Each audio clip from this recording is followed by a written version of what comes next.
Hello guys, welcome छ मेरो भ्लगमा। सबैहरूलाई स्वागत छ। हजुरहरू सन्चै हुनुहुन्छ होला। आज चाहिँ म बिहानै उठेर अनि बिहान उठेर बुरुस गर्न गएर टक्क लागेर के गर्ने, रुममा बसेर नि सुतेर नि आँखा दुखिरहेको थिएँ। अनि त्यसपछि म चाहिँ बाथरुममा गएँ। त्यसपछि हल्का बुरुस गरेर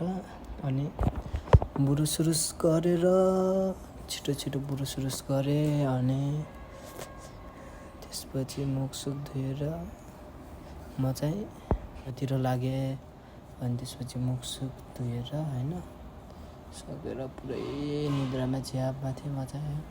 आस गर्नु छ नि यहाँ त, अनि त्यही भएर कच्चासँग बस्नुपर्छ। अनि मुखसुख धोएर अनि छिटो बुरुस समाधान राखेर त्यसपछि तलतिर जानतिर लागेँ। अनि तल गएर हल्का निद्राको झ्यापमा हिँडेँ। अनि त्यसपछि तलतिर गएँ। तल गएर भात सात बनाउने ठिक थियो, भाँडो थियो, राइस कुकुर। अनि त्यसपछि म चाहिँ कट्टा काटेको थिएन। अब कट्टा सट्टा काट्नु पऱ्यो कट्टाले त्यो काटेर मैले राख्नको लागि नि यस्तो गर्नुपर्छ भन्ने भ्लग बनाउनको लागि नि। त्यसपछि राखेर म चाहिँ त्यो काटेँ, छिटो काटेर बाल्टीलाई वरतिर ल्याएर अनि टक्क लगेर त्यसलाई खनाइदिएँ। अनि खनाएर त्यसपछि म चाहिँ छिटो खनाएँ। अनि भात सात बसाउनु पऱ्यो बिहान खाना खानु पऱ्यो। त्यसपछि खाना लगेर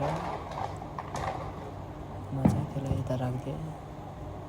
के गर्नुपर्छ गाह्रो छ नि यार, यस्तो चाहिँ छ नि हो, परदेशी जीवन बस्यो, गाह्रो छ। मैले चाहिँ मोबाइल अलि राम्रोसँग समातेर क्यामेरा मिलाएर अनि त्यसपछि चामल हालेर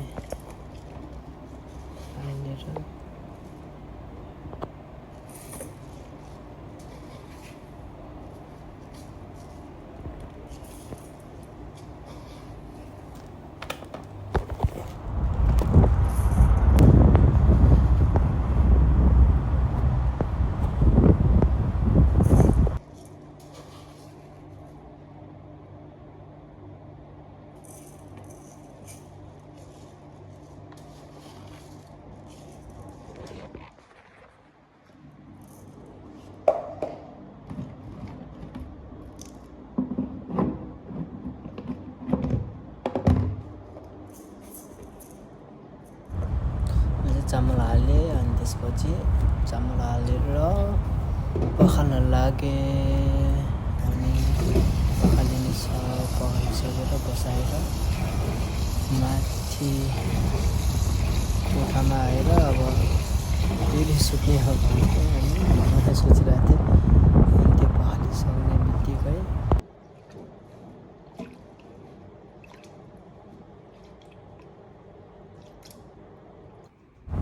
कोठामा आएँ। अनि त्यसपछि फेरि सुत्न लागेँ। ल, आजको भ्लग केहीसम्म हो।